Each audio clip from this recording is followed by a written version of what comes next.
സീലിങ്ങോ ഫാനോ ലൈറ്റോ ഒന്നുമല്ല, മുന്തിരി കൊലകൾ ഇങ്ങനെ പഴുത്ത് തുടുത്ത് തൂങ്ങി നിൽക്കുകയാണ്. വായിൽ കുട്ടനാട്ടുകാരുടെ ഭാഷ പറഞ്ഞാൽ വായിൽ കഴിപ്പത്തില്ല. ഓക്കെ, അപ്പൊ നമുക്കൊന്ന് എഴുതേക്കാം. എന്നിട്ട് എന്നെ നോക്കി നിൽക്കാം. അങ്ങോട്ട് ഇങ്ങനെ കയറി ഇറങ്ങി നിൽക്കാം. കുറെ പേര് മുമ്പിലും കുറെ പേര് പുറകിലും ഒക്കെ ആയിട്ട് കസേരയൊന്ന് മാറ്റണം. നമുക്ക് വീണ്ടും എഴുതാൻ ഇരിക്കണം. ഓക്കെ, എങ്ങനെയാണ് ചാടുന്നത്? സിസ്റ്റമാറ്റിക് ആയിട്ട് ചാടണം. ആരെയും തോപ്പിക്കാൻ വേണ്ടിയല്ല, നമുക്ക് ഒരേ താളത്തിൽ ചെയ്യണം. ഓക്കെ, നമ്മുടെ കൂട്ടത്തിൽ ലിസൺ നമ്മുടെ കൂട്ടത്തിൽ ഒരു മെഡിക്കൽ കോളേജിലെ വളരെ കമ്മിറ്റഡ് ആയിട്ടുള്ള ഒരു പ്ലീസ് ലിസൺ മെഡിക്കൽ കോളേജിലെ വളരെ കമ്മിറ്റ്മെന്റ് ഉള്ള ഒരു നേഴ്സ് നമ്മുടെ കൂടെ ഉണ്ടെങ്കിൽ പോലും ചാടരുതെന്ന് ഡോക്ടർ പറഞ്ഞിട്ടുണ്ടെങ്കിൽ ചാടരുത്. അറിയാമല്ലോ, മുട്ടുവേദന ഉണ്ടോ, ഗൈനക്കോളജിക്കൽ കാര്യങ്ങളും ഉണ്ടോ, ചിലരോടൊക്കെ ചാടൻ ഫോട്ടോ ഒന്നും വേണമെന്ന് പറഞ്ഞിട്ടുണ്ടാവും. അത് സൂക്ഷിക്കണം. ബാക്കിൽ സഹകരിക്കുക. മുന്തിരിങ്ങ നല്ലോണം പഴുത്തതായതുകൊണ്ട് പറിച്ചാൽ ഉടനെ കൂടെ ഇടണം. ഇടത് കൈ കൊണ്ട് നമുക്കൊരു കൂടെ ഉണ്ടാക്കാം. ഇങ്ങനെ ഉണ്ടാക്കിയല്ലോ. ഓക്കെ, അപ്പോൾ സ്റ്റെപ്പ് നമ്പർ 1 ചാടുന്നു, പറിക്കുന്നു. സ്റ്റെപ്പ് നമ്പർ 2 കൂടയിൽ നിക്ഷേപിക്കുന്നു.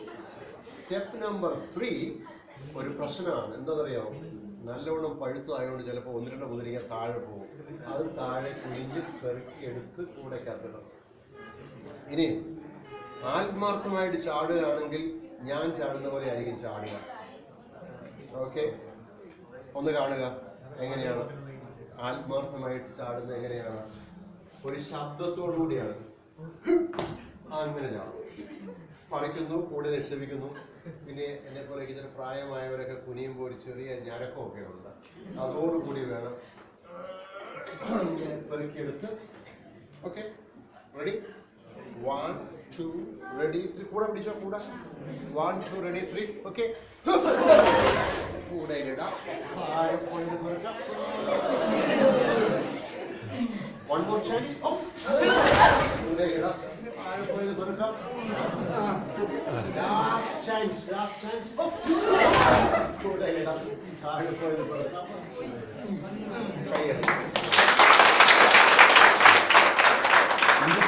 ഇരുന്നിട്ട് 3 പേരുടെ ഗ്രൂപ്പായിട്ട് ഇരിക്കണം. പെട്ടെന്നൊന്നും ലീഡേഴ്സ് ഒന്ന് ഓർഗനൈസ് ചെയ്യണം. അവിടെ തന്നെ 3 പേരുടെ അടുപ്പുകളിൽ പോലെ 3 കസേര. ശരി, അങ്ങോട്ട് മാറ്റില്ല.